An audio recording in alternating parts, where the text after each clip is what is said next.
On connaissait le dispositif Erasmus pour les échanges entre étudiants européens. Depuis 2015, il s'est étendu aux lycéens, ceux de l'Union européenne et ceux qui aspirent à y entrer.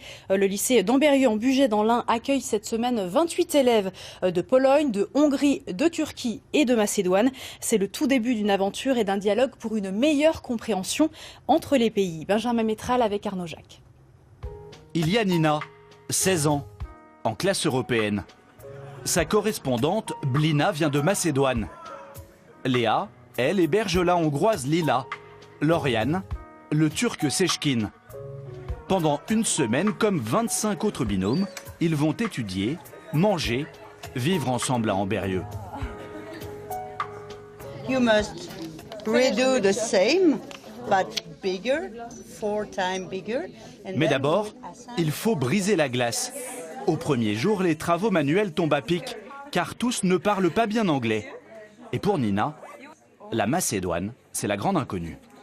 Je connais pas sa langue, sa culture, je sais pas ce que c'est, je connais pas ses coutumes, rien. On voit que c'est encore un peu timide là. Oui, c'est délicat, il y a la barrière de la langue aussi. On a un petit peu du mal à communiquer.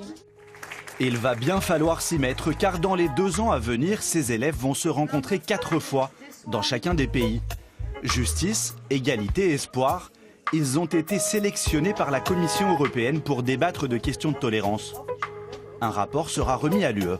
Je pense qu'il est une très bonne occasion pour connaître les différences entre nous. Et être un peu plus tolérant du coup? Oui, bien sûr. Sans l'Europe, on n'a pas les moyens de mener un projet aussi ambitieux qui concerne autant d'élèves et qui amène autant d'élèves à se déplacer dans les différents pays. Chaque établissement a reçu près de 40 000 € de subventions. Cette semaine, les lycéens d'Ambérieu accompagneront leurs camarades étrangers aux Nations Unies à Genève et à la découverte de Lyon. De quoi réchauffer un peu l'ambiance. Locale.